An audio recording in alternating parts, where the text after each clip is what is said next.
2023 बीता और Nifty bank Nifty ने क्या बढ़िया मैसिव रिटर्न्स दिए, बैक टू बैक ऊपर की तरफ चलता गया। अब हुआ क्या है, निफ्टी आ गया 21,700 के लेवल्स पे। अब लोग ये कंफ्यूज है, यार इतना ऊपर आ चुका है कहीं गिर तो नहीं जाएगा या और ऊपर की तरफ जाएगा। अब इसी वीडियो में आज हम वीडियो में क्या क्या करने वाले हैं, पहले तो वो समझ लेते हैं। निफ्टी बैंक निफ्टी ने अभी तक कैसा मूव दिया, चलो ये तो अब सबके सामने ही है। हम लोगों ने जो 6 महीने पहले प्रिडिक्शन करा था उससे बढ़िया बंपर रिजल्ट्स तो आई आए। अब आगे क्या, यूएस बॉन्ड का क्या इंपैक्ट आएगा, नंबर 1। आरबीआई के जो रेट कट्स आएंगे या पॉज ही रहेगा या हो सकता है बीच में एक आधा हल्का सा स्पाइक कर दे, उसका क्या इंपैक्ट आएगा। Most important, elections. मई 2019 के बाद अब मई 2024 में आने वाले हैं वापस से इलेक्शंस, तो उसका क्या इंपैक्ट आएगा। एसआईपी फ्लो वगैरह जो अभी तक चल रहा है क्या इंपैक्ट है, और 6 महीने के लिए देखेंगे नेक्स्ट 6 मंथ्स में, नेक्स्ट साल में अब निफ्टी क्या मूव दे सकता है।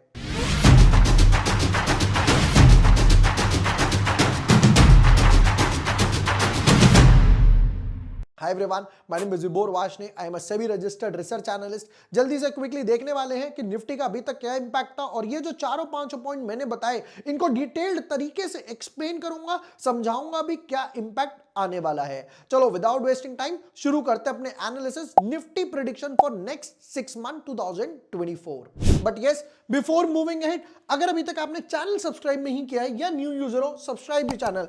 ये वो वीडियो था, will stock market fall in the second of 2023। तो मैंने यहां पर निफ्टी के एनालिसिस डिटेल्ड में बताया, तो मैंने यहां निफ्टी में कहा था निफ्टी 19,500 के लेवल टच कर सकते हैं और बैंक निफ्टी 48,000, दोनों ने अपने टारगेट हिट कर दिए। अब आगे क्या, पहले तो निफ्टी के चार्ट को लेकर आते हैं।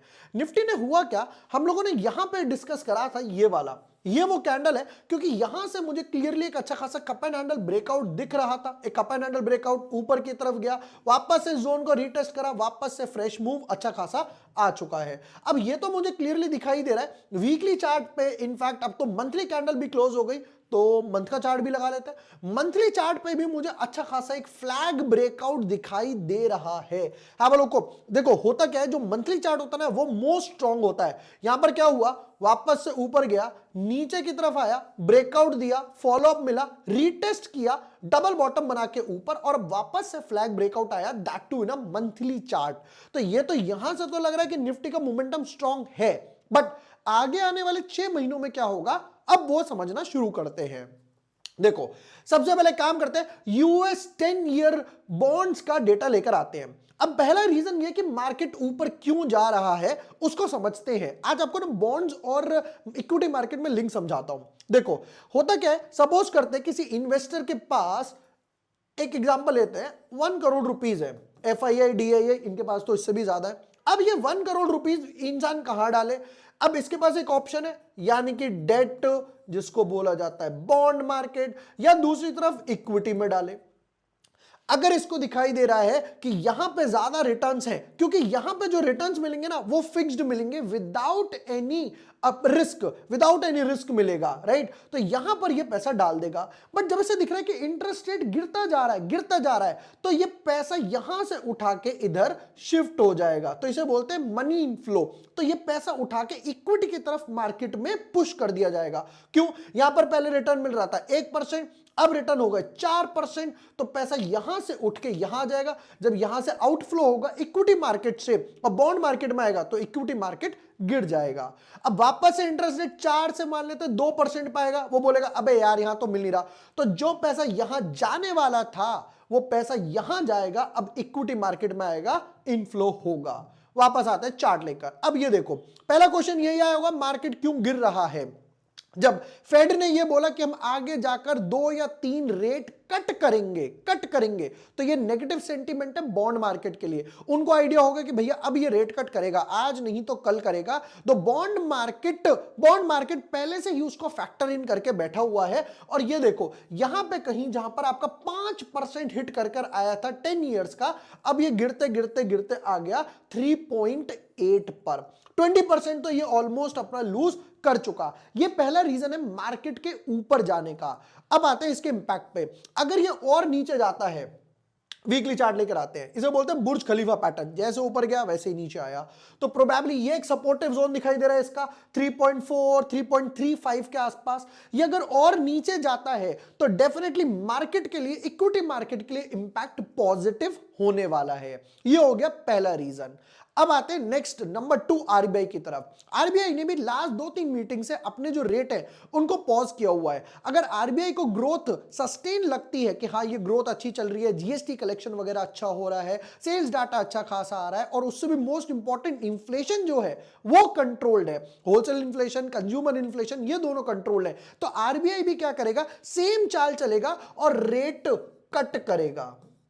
रेट कट करेगा 10 पैसे से, 15 पैसे से, 25 पैसे से, वो बोलेगा रेट कट कर दो। अब अगेन सेम, जो पैसा एफडी में जाने वाला था, अब आ जाते हैं इंडियन पे। अब मान लेते हैं यहां पर इसके पास मान लेते हैं कुछ 50,000 रुपए हैं, 50,000 रुपए।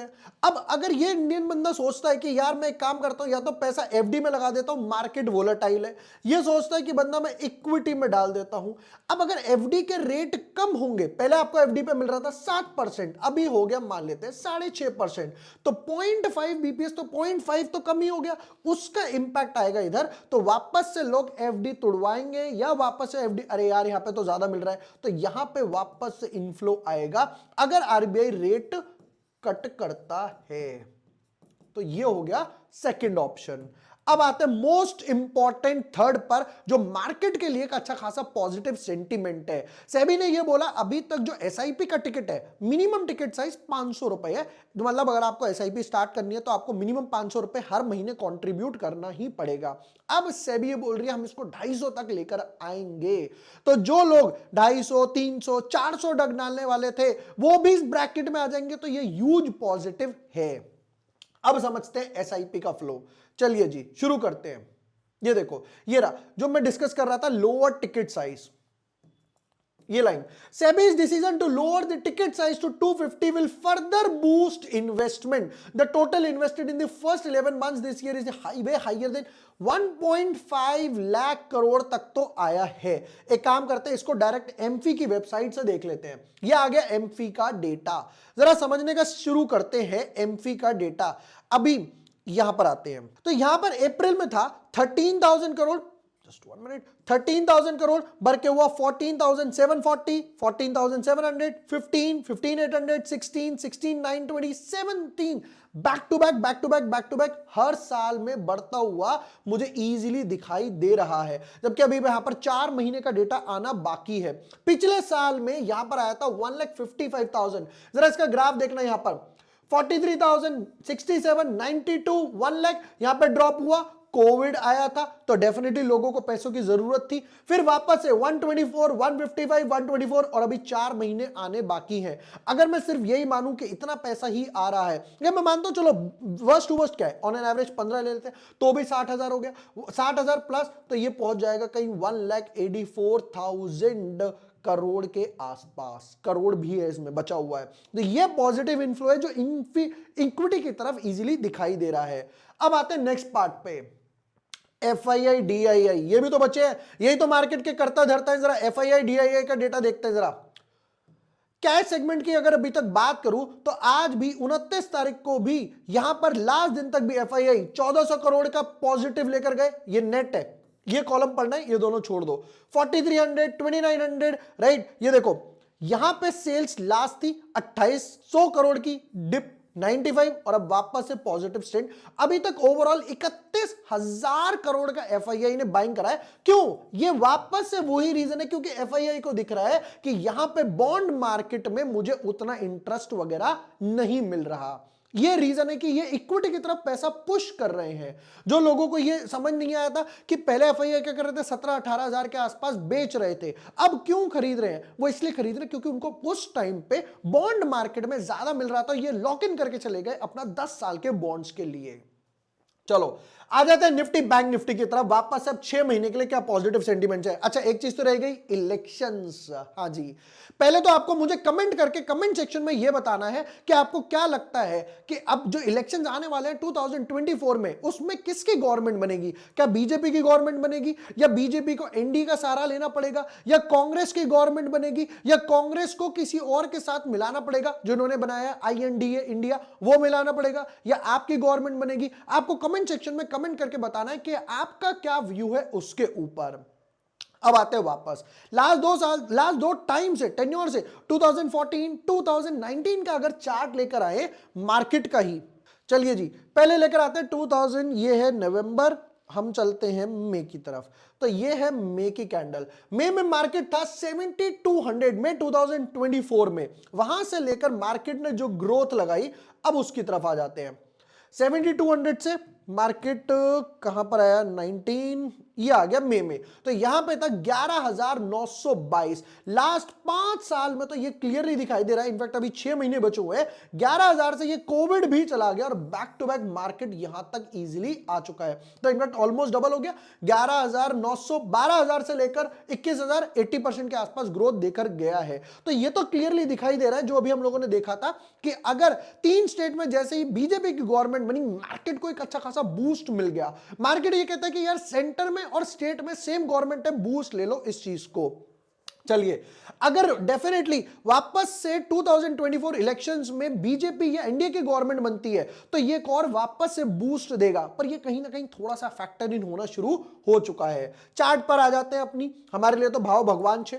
ये पहला फ्लैग ब्रेकआउट था, यहां पर आया, ये दूसरा फ्लैग ब्रेकआउट, अब ये तीसरा फ्लैग ब्रेकआउट आ चुका है। तो यहां पर इजीली दिखाई दे रहा है मार्केट। अगर इस पोल की लेंथ की बात करूं, ये था 19,900 और ये लेवल है यहां पर 16,800, 3,000 पॉइंट की रैली है।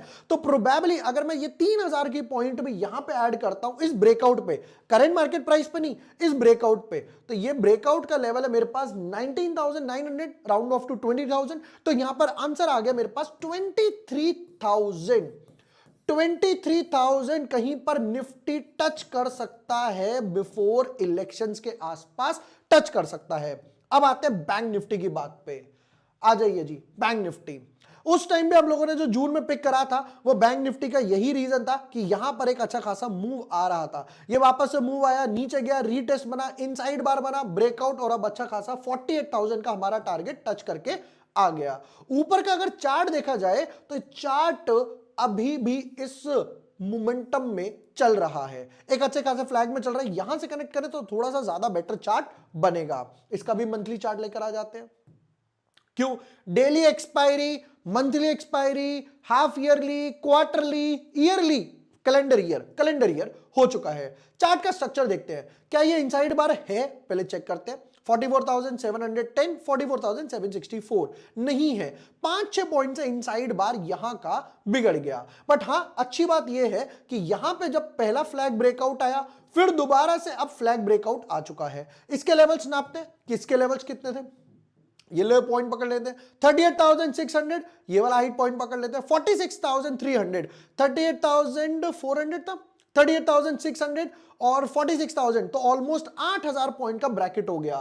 तो यहां पे 46,000 पे अगर मैं 8,000 पॉइंट ऐड भी करता हूं तो आंसर आया दैट इज ऑलमोस्ट 52,000 के आसपास। तो अभी चल रहा है 48,000 के आसपास, यहां पर 52,000 बीएनएफ टच कर सकता है before the elections. Overall momentum definitely strong है। अगर किसी को फिर भी ट्रेल करना हो तो यहां से एक ट्रेंड लाइन डाल सकता है, यहां से ट्रेंड लाइन डाल सकता है। थोड़ा सा बफर रखना है तो यहां से इस तरीके से ट्रेंड लाइन डाल के आप अपना स्टॉप लॉस ट्रेल कर सकते हो। बैंक निफ्टी 20 में, बैंक निफ्टी ईटीएफ में, निफ्टी 20 में या निफ्टी ईटीएफ वगैरह में, इंडेक्स फंड में भी इन्वेस्ट कर सकते हो इजीली। मार्केट को अपना काम करने दो, वो आपको अपना काम करके देके जाएगा। ये तो निफ्टी बैंक निफ्टी का prediction for upcoming next 6 months, जहां पर हम लोगों ने सारे फैक्टर, आरबीआई, फिर US bonds, election, SIP inflow, DIA, FIA data, ये सब मैंने इंक्लूड कर लिया। और भी अपडेट देता रहूंगा जैसे जैसे मार्केट वगैरह मूव करता रहेगा, वीकली एनालिसिस या मंथली एनालिसिस की तरफ। वीडियो पसंद आया हो, हेल्पफुल लगा हो, नॉलेज मिली हो तो share with your friends, like and subscribe. Thank you for watching the video. Lots of love.